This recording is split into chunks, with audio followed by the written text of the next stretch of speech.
Welcome to Apoorva's Nalabagam. இன்றைக்கி நம்ம சேனக்கிழங்கை வச்சு நல்ல ஒரு அருமையான கிரேவி தான் எப்படி பண்ணுறதுன்னு பார்க்க போகிறோம்.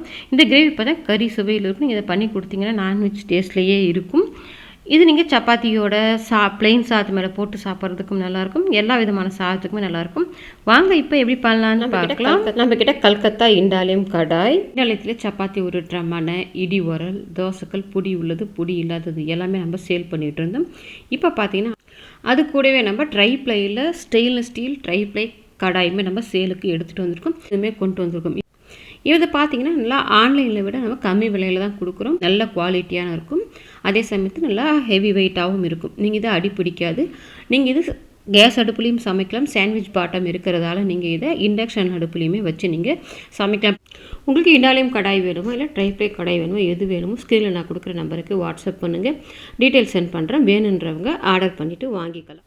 இப்போ கடாயில் 1 டேபிள் ஸ்பூன் அளவுக்கு வரமல்லி, 1 டீஸ்பூன் மிளகு, 1 டீஸ்பூன் சீரகம், 1 டீஸ்பூன் சோம்பு, இது எல்லாத்தையும் சேர்த்துட்டு இது கூடவே 2 காஷ்மீரி மிளகாய் சேர்த்துட்டு வறுத்து விட்டுக்கோங்க. இல்லை ட்ரை ரோஸ்ட் பண்ணிக்கோங்க. அடுப்பை மீடியம் ஃப்ளேமில் வச்சுட்டு கரிஞ்சு போகாமல் வறுத்து விட்டுருங்க. இப்போ மசாலா எல்லாமே நல்லா வறுபட்டு வந்துருச்சு. இப்போ இது கூடவே ஒரு கொத்து கருவேப்பிலை, ஒரு 2 டேபிள் ஸ்பூன் அளவுக்கு பல்லாக தேங்காய் எடுத்துட்டு துருவி சேர்க்குறதுனா 2 டேபிள் ஸ்பூன் அளவுக்கு சேர்த்துட்டு அதையுமே லைட்டாக வறுத்து விட்டுக்கோங்க. தேங்காய் கருவேப்பிலை ரொம்ப நல்லா வறுக்கணும்னு அவசியம் இல்லை. லைட்டாக வறுத்து விட்டோம்னா போதும். இப்போ இது எல்லாமே சேர்ந்து நல்லா வறுபட்டு வந்துருச்சு. இப்போ இதை ஆற வச்சுட்டு நம்ம நல்லா பவுடர் பண்ணிவிட்டு எடுத்துக்கலாம். இப்போ ஆறுனா மசாலாவை நான் மிக்ஸி கப்பில் சேர்த்துருக்கேன். தண்ணி சேர்க்காமல் பவுடர் பண்ணிவிட்டு வேறு ஒரு பாத்திரத்துக்கு மாற்றிட்டேன். இப்போ அதே மிக்ஸி கப் கழுவுணுன்னு அவசியம் இல்லை. அதுலேயே 20 சின்ன வெங்காயம் எடுத்துருக்கேன்.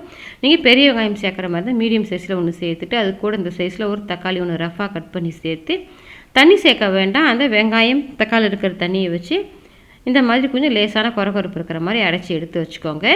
இப்போ அடுப்பில் கடாயை வச்சுட்டு ஒரு 4 டேபிள் ஸ்பூன் அளவுக்கு எண்ணெய் சேர்த்துட்டு இதில் நான் பார்த்திங்கன்னா 1/2 கிலோ அளவுக்கு சேனைக்கிழங்கு எடுத்து அது மேலே உள்ள தோலை எடுத்துமே க்யூப்ஸாக கட் பண்ணி வச்சுருக்கேன். சில பேர் கருணைக்கிழங்குன்னு சொல்லுவாங்க.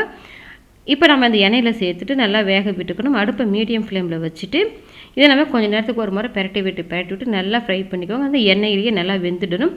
இப்போ பார்த்தீங்கன்னா நல்லா அந்த சேனைக்கிழங்கு நல்லா சுருங்கி வெந்து வந்துருச்சு. இப்போ எண்ணெயை வடிச்சிட்டு வெளியில் எடுத்துக்கோங்க. இப்போ வெளியில் எடுத்துகிட்டு மீதம் உள்ளதையுமே அதே எண்ணெயில் ஃப்ரை பண்ணி எடுத்துகிட்டு அதே எண்ணெய் இருக்குது பாருங்கள், ஃப்ரை பண்ண எண்ணெய், அந்த எண்ணெயில் நம்ம கிரேவி பண்ணிக்கலாம். அதுக்கு நான் 1 டீஸ்பூன் சோம்பு, 2 கிராம்பு, நட்சத்திர சோம்பு, பட்டை எல்லாத்தையும் சேர்த்து நல்லா பொரிய விட்டுருங்க. இப்போ இந்த மசாலா எல்லாம் நல்லா பொரிஞ்சு வந்த பிறகு ஒரு பெரிய சைஸ் வெங்காயம் ஒன்று பொடியை கட் பண்ணிவிட்டு வச்சுருக்கேன். அதை சேர்த்துட்டு அது கூடவே ஒரு கொத்து கருவேப்பிலையும் சேர்த்துட்டு இந்த வெங்காயம் நல்லா நிறம் மாறிட்டு வதங்கி வரணும். அது வரைக்கும் வதக்கி விட்டுக்கோங்க. வெங்காயம் நல்லா வதங்கி வந்ததுன்னா கிரேவி டேஸ்ட்டாக இருக்கும். இப்போ பார்த்தீங்கன்னா வெங்காயம் நல்லா நிறம் மாறிட்டு வதங்கி வந்துடுச்சு பாருங்கள். இந்த அளவுக்கு வதங்கி வந்த பிறகு இதில் 1 டேபிள் ஸ்பூன் அளவுக்கு இஞ்சி பூண்டு பேஸ்ட்டு சேர்த்துட்டு அதோட பச்சை வாசனை போக நல்லா வதக்கி விட்டுடலாம்.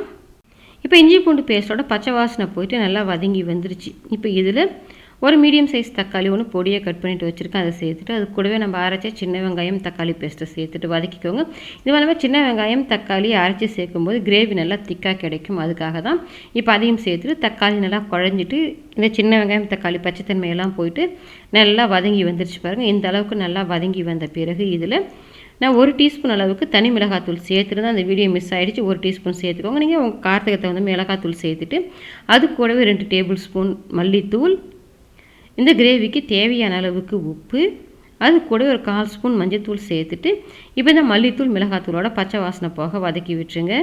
இப்போ மல்லித்தூள் மிளகாத்தூளோட பச்சை வாசனை போயிட்டு நல்லாவே வதங்கி வந்துருச்சு. இப்போ இதில் நம்ம வறுத்து அரைச்ச மசாலாவை சேர்த்துட்டு நம்ம எல்லாமே நல்லா வறுத்து தான் அரைச்சிருக்கோம். ஆனால் எல்லாத்தையும் ஒன்றா சேர்ந்து வர்ற மாதிரி அப்படியே லைட்டாக பரட்டி விட்டுக்கிட்டிங்கன்னா போதும்.